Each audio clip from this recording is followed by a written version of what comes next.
Hi, I'm Chris and welcome to the channel. In this episode, we're going to look at one of my favourite tools in my toolbox. It's a budget router, which usually means they don't last very long. But this router I've had for over 5 years and I've been using it pretty much most days at work. It's brilliant, it hasn't burnt out, it's accurate and it's working really well all the time. So I want to show you what it is. So this router, or trimmer, whatever you decide to call it, is made by Katsu. And it's one of those sort of budget ones you get on Amazon that really does resemble the Makita. But the difference is, obviously, it doesn't cost the same amount as the Makita. And it comes with a fence. It did come with a spanner, and I've lost it. And it come with whatever else it came with has now been lost over the years. Like I say, it's been about 5 years now that I've owned this. It's beaten up a bit, but it still works good and strong.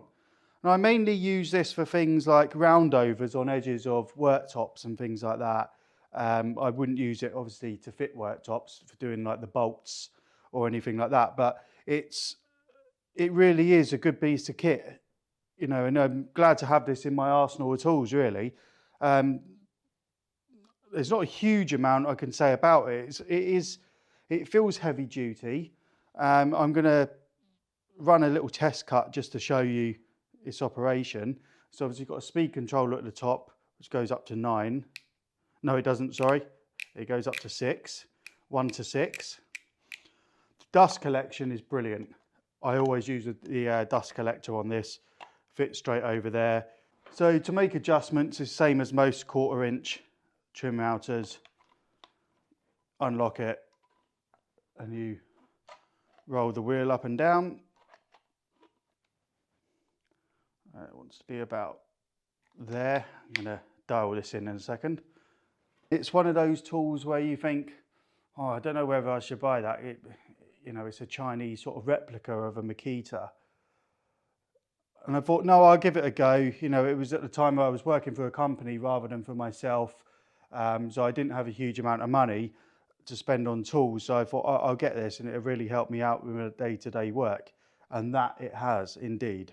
So at the moment on Amazon, you can pick this up for £41.99. And you did hear that right. £41.99 for a router of this heavy duty, quality. And the fact that it's lasted me all those years with that amount of use just goes to show that it isn't just some rubbish off of Amazon. It's all been imported from abroad. The fact that it has lasted that long, really should persuade you in making the decision to buy it if you were thinking of buying one. They also make an 18-volt version now.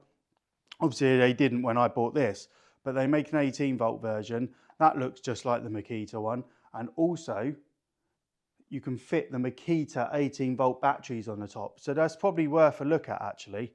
But I don't really need it. I mean, all I've done with this is I've put a longer power cord on, purely just because one job I had, it was up high and I needed a longer cord. But apart from that, I always kept the same cord on it for probably 4.5 years. It wasn't too long ago I changed the cord.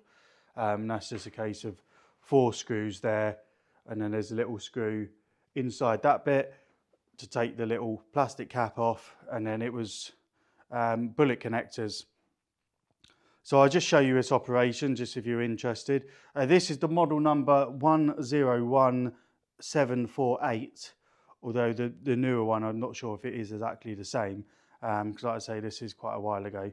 So I'll just show you it working. So here we have just an old batten that's been cut up with a square edge here. I'll just put a round over on it.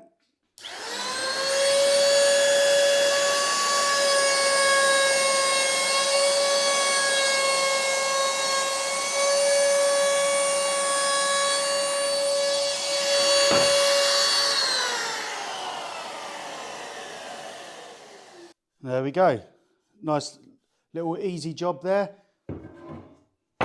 You're probably wondering about the base for it. I'll just unplug the router a second. And get rid of the dust hose. So The base for it here is just a generic sort of rounded base with a flat end here. So whenever you're routing and you're using a jig or a fence, not one of these fences, but I'm talking about, you know, using like a straight edge clamp down somewhere, and then you're running the router along the side there. A top tip is to always use the same area of the router. So I always use this bit here where it's got a little notch. That's just my guide that I use. Whereas I suggest if you've got a completely round base, is to just put a little, you know, Sharpie mark on there, just so when you are running along the side of a fence, at least you know that if that isn't perfectly round, at least then you will be always on the same spot. So you can also get another one, which is the same router, but it comes with a tilting base, it comes with this round base, and it also comes with a plunge base as well. Now, I'm quite tempted on picking up a plunge base for this. This isn't my main router, by the way, but I do have 2 plunge routers actually, one in the router table and then one I use for things like worktops. But I think I am looking at getting a plunge base for this, just purely because I'd say it's heavy. It feels heavy duty, but it's not heavy to use. You know, it's a one-handed palm router, easy to control. So what I'll do is I'll put in the description box, I'll put the link to this, or the newest version of this, the 240 volt version of this Katsu router that I highly recommend on the basis that I've used it for so long. It's had a hard life and it's still going strong. I'll also put a link to the 18 volt version and also the same router as this, but with the 3 bases rather than just the 1 base. So just to point out, this is made by Katsu, and that you can get, you know, quite a lot of these cheap knockoff routers now by different brands, even though they probably are all made in the same place by the same blueprints. Maybe there's different motors in them, obviously different colours and different branding on them, but they're pretty much the same. But like I say, I recommend this, and I've repeated myself a few times now. I couldn't recommend something so strongly that I've hardly used, but you know, I've got a really strong opinion on this. You know, usually I'd say with things like this, here's my recommendation, I'll put a link in the description, but I think with this, I think you should actually go ahead now and buy it. So to change the bit on it, you unclip that, pull the top off, and there's got a button there which will push into that hole in there, like most routers. But obviously if you may not have used the router before, this is obviously a very good router to start with because it's easy to use.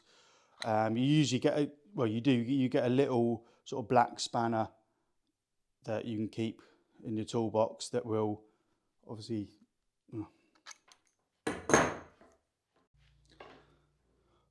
So to change the bit on this, it's like most trim routers, that slides off. There you have a hole, and what happens is that button there will push a bolt through the hole to lock it. You do get a spanner with this usually, but like I say, I've lost it over the years. So I use this, and then you keep your thumb on the hole and loosen it off like that. Now it isn't one of the bigger routers, they have like a double lock. So you undo it for a little bit and then you need to get the spanner on it again. Whereas this is just once.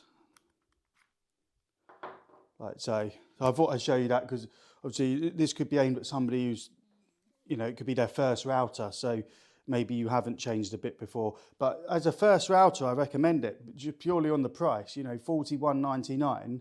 Or I'm not too sure on the price of it with the plunge base as well, but that would be a brilliant starter router really, having the plunge base and the trim base. It doesn't do 1/2 inch bits, it's just a 1/4 inch, but you know, something this size you don't really want to be using 1/2 inch bits anyway. So I hope you found this review useful. Whether this is your first router or maybe you just want a router to leave set up for a certain task, like roundovers or something like that, so you don't have to keep setting it up. At that price, it is a really good value for money item. So I'll put the links down below in the description. And if you're interested in learning more about cheap tools that are actually quite decent, then please subscribe.